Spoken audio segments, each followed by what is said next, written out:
देना, ग्राहक लगाओ। तो अभी मैं कॉल कर लूँ तब बताऊँगा। ठीक है। हेलो, हाँ मुझे अपना घर बेचना था। हाँ वो है ना, वो खंडर घर के बगल में घर है। हाँ हाँ, कोई ग्राहक हो जो। अच्छा है वहाँ पे, ठीक है। तो उससे कह देना वो खंडर घर है, उसके पास में मिल जाए। हाँ उसको हम डील कर लेंगे। ठीक है चलो। हाँ तो ग्राहक लगाओ। चलो ठीक है, मैं मेरी दोस्त से बात करता हूँ। कॉल नहीं उठाया, अभी मैम आई थी यार।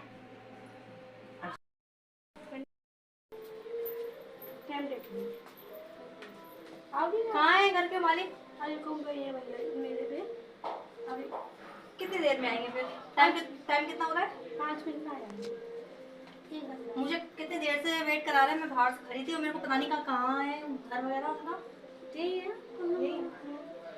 ये घर थोड़ा ठीक नहीं लग रहा है, कुछ अजीब सा है। नहीं ना, पुराना सा ये बेचना चाहते हैं।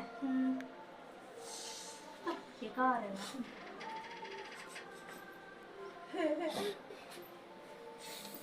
चलो मैं इसके बारे में सोचूंगी। मेरे कुछ एम्प्लॉय आएंगे, वो आके देखेंगे, वो चेक करेंगे, वही इन सबको वो देखेंगे। ठीक है, वैसे मेरे को तो ठीक नहीं लग रहा है, पर छोटा सा रेस्टोरेंट ही बना लूंगी यहाँ पे, बस वही बहुत है। ठीक है, तो फिर वो कब तक आएंगे, मुझे उनका नंबर दे दो। कट कर, नंबर दो। इतनी गर्मी हो रही है यहाँ पे एसी वगैरह नहीं है? नहीं होगी नोट करने में रहती है, क्या करें? भगवान, एक तो यहाँ पे कितनी गर्मी हो रही है यहाँ पे। फोन उठा क्यों रहे नहीं है?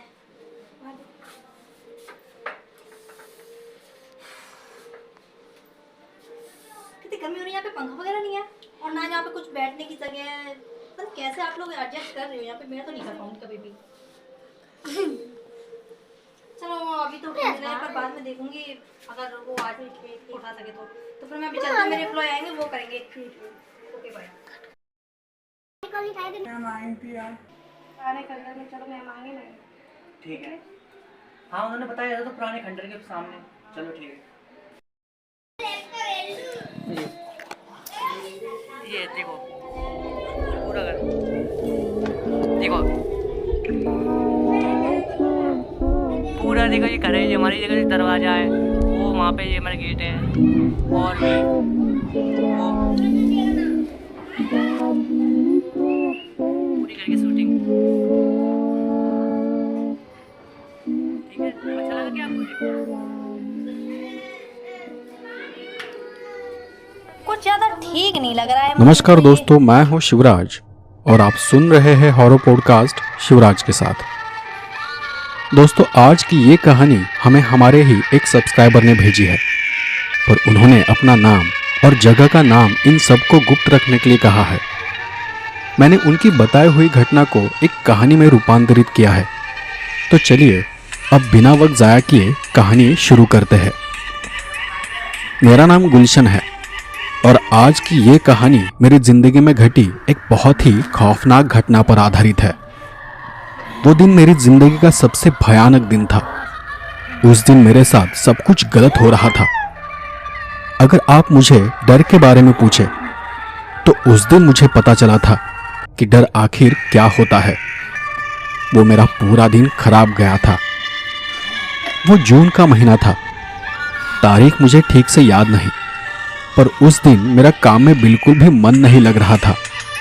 उस दिन भर में मैं बॉस की 2 बार डांट खा चुका था।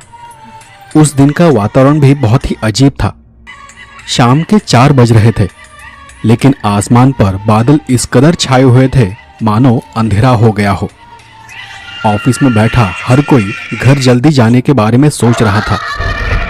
शायद साल की पहली बारिश होने के आसार थे। बिजलियां कड़कड़ा रही थी और मौसम नर्म पड़ चुका था।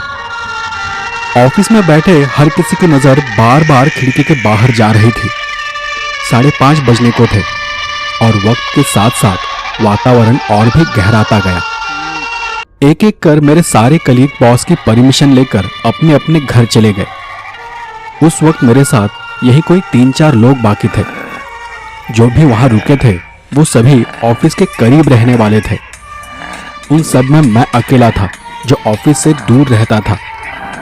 लेकिन बॉस का मूड अच्छा नहीं था, इसलिए घर जाने के बारे में बॉस को पूछने की मेरी हिम्मत नहीं हुई।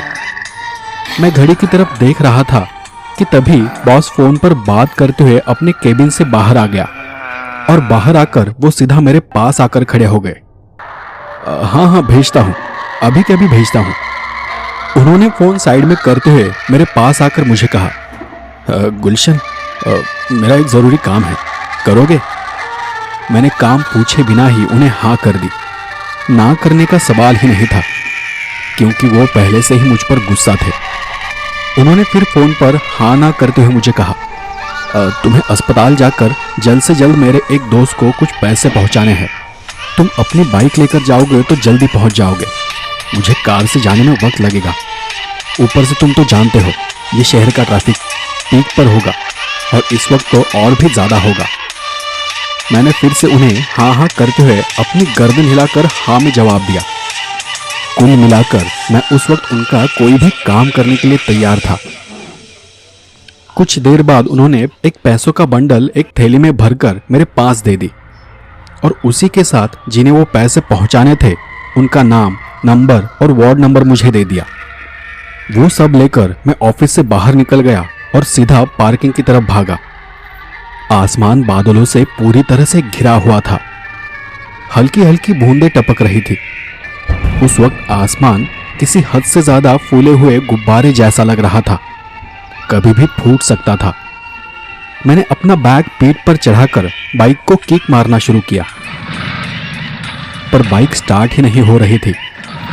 अस्पताल मेरे ऑफिस से लगभग 30 से 40 मिनट दूर था और अस्पताल जाकर वापस घर जाने में आज मुझे देर रात होने वाली थी। क्योंकि अस्पताल ऑफिस के एक तरफ था तो मेरा घर दूसरी तरफ। मैं किक मारता रहा पर फिर भी बाइक शुरू नहीं हुई। 10 मिनट तो मेरे वहीं चले गए। बाइक चालू होते ही मैं तेजी से अस्पताल की तरफ निकल पड़ा। आसमान तब भी गरज रहा था। शाम के 6 बज रहे थे।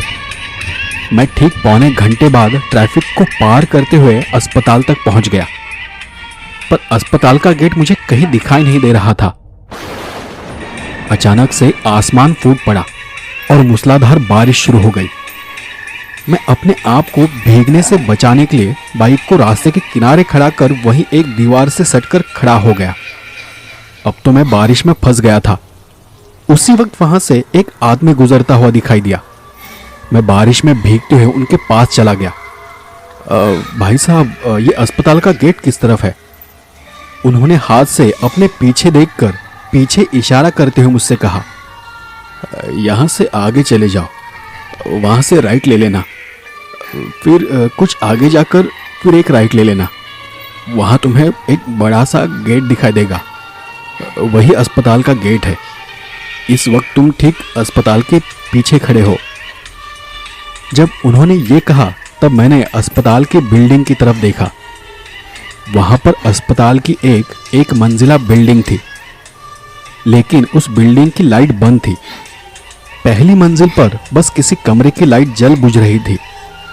मैंने उस आदमी को थैंक्स कहा और आगे जाने लगा।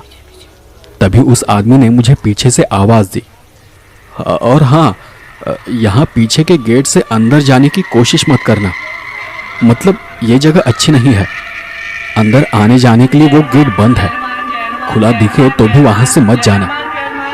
इतना बोलकर वो आदमी वहां से आगे निकल गया। उसकी बात सुनकर मैं सोच में पड़ गया कि उसने मुझे ऐसा क्यों कहा कि ये जगह अच्छी नहीं है। बारिश अब भी तेज थी, मुझे पैसे जल्द से जल्द पहुंचाने थे। सिर्फ खड़े रहने से कोई फायदा नहीं था।